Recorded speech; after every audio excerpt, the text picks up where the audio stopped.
দর্শন করে প্রণাম করলেন। এই যে ঐশ্বর্য বুদ্ধি চলে এলো। তারপর হলো কি, প্রেম শিথিল হলো। ঐশ্বর্য বুদ্ধিতে প্রেম শিথিল হয়ে যায়। তারপর পরে দেখা যায় যখন ব্রজ থেকে যখন মথুরায় গেলেন, কংসকে বধ করলেন। কংসকে বধ করার পর যখন পিতামাতাকে প্রণাম করতে যাচ্ছেন, পুত্রের প্রণাম পিতামাতা নিতে সংকল্প করছে, সরে যাচ্ছেন 10 পা। কার প্রণাম নেব? ওই যে ওই বুদ্ধি, ঈশ্বর বুদ্ধি এসে গেছে। কিন্তু আবার ব্রজে দেখুন কি ভাব, মা যশোদা প্রতিদিন যখন গোচারণে যায়, আরো 5টা মায়ের মতো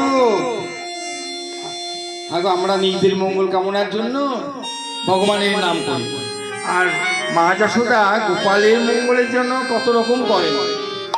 দেবদেবীর নাম উচ্চারণ করেন, ধান দুর্ব দিয়ে আশীর্বাদ করেন, একটি গোবরের ফোঁটাও লাগিয়ে দেন যাতে ভূত পেয়ে তপদেবতা তাকে ভর না করতে পারে। দইয়ের ফোঁটা দেন। যাবার সময় গোপাল একটা প্রণাম করে গোচারণে যায়। কোনদিন হয়তো ভুলে গেলেন গোপাল, ভুলে গেলেন প্রেম নবনী আস্বাদন করার জন্য ইচ্ছে করেই হয়তো করেন, প্রণামটা না করে গোচারণে যাচ্ছে। তোর মা যশোদা ডাকছেন, গোপাল গোপাল শোন শোন শোন, আরে তুই আমাকে প্রণাম করিস, প্রণাম কর। মা তাই তো, গোপাল এসে প্রণাম করে। কেন? মায়ের কি প্রণাম নেওয়ার ইচ্ছে হয়েছিল? না, মা প্রণাম নেওয়ার জন্য নয়। মা মনে মনে ভাবছেন গোচারণে যাবে, কত বিপদ আপদ আছে, কত ভূত পেট আছে, অপদেবতা আছে, কত অমঙ্গল হতে পারে। সবই তো হলো, ও মাকে যে প্রতিদিন প্রণাম করে যায়, মাকে প্রণাম করে ওর তো কিছু মঙ্গল হয়, সেই মঙ্গলটা কেন আজ বাদ থাকি? তার জন্য যদি কোনো বিপদ হয়, তাই ডেকে প্রণাম নেয়। তাই দেখুন এই যে ব্রজের ভাব, আমরা দান ধ্যান যজ্ঞ বিবিধ কর্ম করি আমাদের মঙ্গলের জন্য, আর ব্রজের পরিকরেরা যা কিছু করেন গোবিন্দের মঙ্গলের জন্য। বিশুদ্ধ প্রেম, বিশুদ্ধ ভক্তি। তাই সেই প্রেমাস্পদ প্রেমঘন শ্রী গোবিন্দকে জানতে গেলে বিশুদ্ধ ভক্তির প্রয়োজন। তাই বৃন্দা যখন জিজ্ঞেস করলেন তাকে, জানো নন্দপুত্র কৃষ্ণকে, নন্দ জাত কৃষ্ণ খ্যাত কাহার ভবনে আছে? না শুনি হে দলিতারে না চিনি,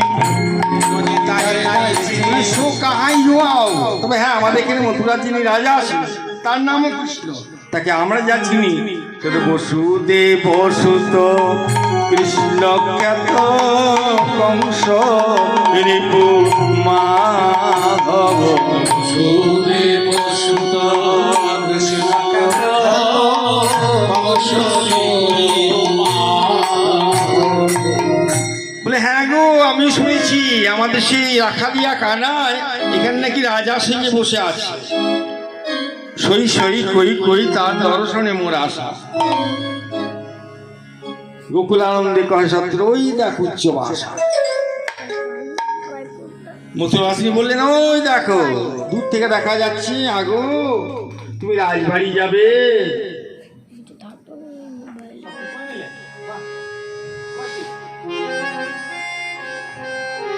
তুমি রাজবাড়ি যাবে? রাজবাড়ি আবার জিজ্ঞেস করতে হয়? ওই দেখো দূর থেকে দেখা যাচ্ছে।